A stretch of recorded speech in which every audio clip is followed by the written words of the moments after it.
അപ്പോൾ പ്രിയപ്പെട്ടവരെ, നമുക്ക് കൊല്ലം നഗരത്തിലേക്ക് കൂടി ഒന്ന് പോകണം. കൊല്ലം നഗരത്തിൽ ഇപ്പോൾ നമ്മുടെ ജയശങ്കറുണ്ട്. ജയശങ്കർ, കൊല്ലത്ത് ഒരു ഈച്ച പോലും അനങ്ങുന്നില്ലേ, അതോ പണിമുടക്ക് ഭാഗികമാണോ? Good morning doctor Arun. Kollam നഗരത്തിൽ പണിമുടക്ക് ഭാഗികമായി നല്ല രീതിയിൽ നടക്കുന്നു.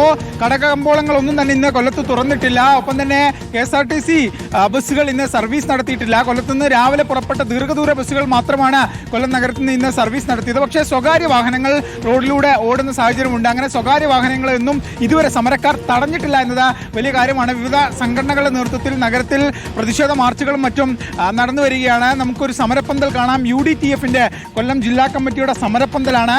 അല്പസമയത്തിനകം തന്നെ ഇവരുടെ പ്രതിഷേധ യോഗമൊക്കെ ഉണ്ടാകും. ആ സമരപ്പന്തലിൽ ഒറ്റയ്ക്കൊരാൾ ഇരിക്കുന്നുണ്ട്. സമരത്തിന്റെ പ്രതിഷേധ യോഗത്തിന്റെ ആളുകളൊക്കെ വരുന്നതിന് മുമ്പ് ഒരാൾ ഒറ്റയ്ക്ക് വന്നിരിക്കുന്നുണ്ട്. അദ്ദേഹം RSPയുടെ നേതാവാണ്, അസീസാണ് വന്നിരിക്കുന്നത്. വളരെ നേരത്തെ അദ്ദേഹം ഈ സമരത്തിന് ഐക്യദാർഢ്യം പ്രഖ്യാപിച്ചുകൊണ്ട് ഈ പരിപാടി നടക്കേണ്ട വേദിയിൽ എത്തിയിട്ടുണ്ട്. പക്ഷേ മറ്റു നേതാക്കളോ ആരും തന്നെ ഇവിടെ എത്തിയിട്ടില്ല. 10 മണിയോടൊക്കെ തന്നെ പരിപാടി ഉണ്ടാവുമെന്നാണ് അറിഞ്ഞത്. വളരെ നേരത്തെ പുറപ്പെട്ടോ ഇങ്ങോട്ട്? അതെ, ഇപ്പോൾ പ്രകടനമായിട്ടാണ് എത്തുന്നത് പാർവതി വില്ലിന്റെ മുന്നിൽ നിന്ന്. ഈ സമരം നമ്മുടെ നിലപാടുകളുടെയും കൂടി സമരമാണല്ലോ അല്ലേ? അപ്പൊ എല്ലാ പിന്തുണയും പൊതുസമൂഹത്തിൽ നിന്ന് ലഭിക്കുന്നുണ്ടല്ലോ അല്ലേ? തീർച്ചയായിട്ടും. ഈ സമരത്തിനുള്ള കേരളത്തിൽ ഇപ്പോൾ ഈ നടക്കുന്ന സമരത്തിനുള്ള ഒരു വ്യത്യാസം അഖിലേന്ത്യാ അടിസ്ഥാനത്തിലൊരു മുന്നണിയുണ്ട് ഈ ട്രേഡ് യൂണിയൻ രംഗത്ത്.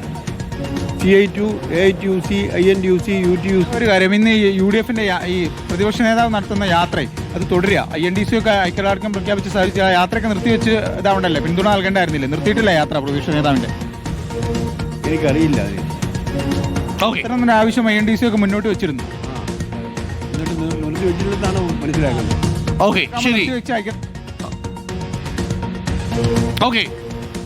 അതൊരു പ്രതിരോധമുള്ളൊരു ചോദ്യമാണ്. കാരണം LDF ജാഥ നിർത്തിവെച്ചു, UDF പക്ഷേ ജാഥ നിർത്തിവെച്ചില്ല. INTUCയും കോൺഗ്രസും നിലവിൽ പണിമുടക്കിനെ പിന്തുണയ്ക്കുകയും ചെയ്യുന്നുണ്ട്. അതൊരു വിരോധാഭാസമല്ലേ എന്നുള്ളതാണ് ചോദ്യം. ഇപ്പോൾ മന്ത്രി ശിവൻകുട്ടി അടക്കം ഇപ്പോൾ തിരുവനന്തപുരത്തെ പണിമുടക്ക് നടത്തുന്ന ആ സ്ഥലത്ത് മാർച്ചിൽ പങ്കെടുക്കാൻ എത്തിയിട്ടുണ്ട്. മാധ്യമങ്ങളെയൊക്കെ കാണുന്നുണ്ട്. നമുക്ക് ശിവൻകുട്ടി മിനിസ്റ്റർ ഒന്ന് കേട്ടിട്ട് വരാം. ശിവൻകുട്ടി മിനിസ്റ്റർ തയ്യാറെടുക്കുകയാണ്. TP രാമകൃഷ്ണനുണ്ട്, LDF കൺവീനർ.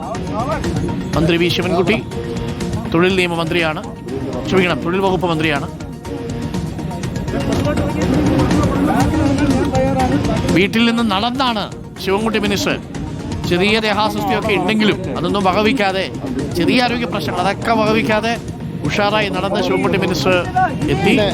ഇന്നിപ്പോ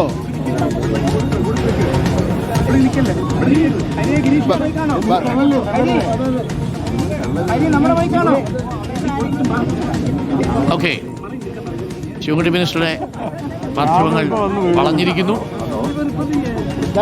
പ്രകടനം ഞങ്ങൾ രണ്ടുപേരും പറയാം. പ്രകടനം വരുന്നതിന് മുമ്പ് രണ്ടുപേരും ഞാൻ പറയാം എന്നാണ് മിനിസ്റ്റർ പറഞ്ഞത്. കേന്ദ്ര യൂണിയൻ BJP ഗവൺമെന്റിന്റെ തൊഴിലാളി വിരുദ്ധ നിലപാടിനെതിരെയാണ് ഇന്ന് ദേശവ്യാപകമായി BJP ഒഴികെയുള്ള തൊഴിലാളി സംഘടനകൾ പണിമുടക്കുന്നത്.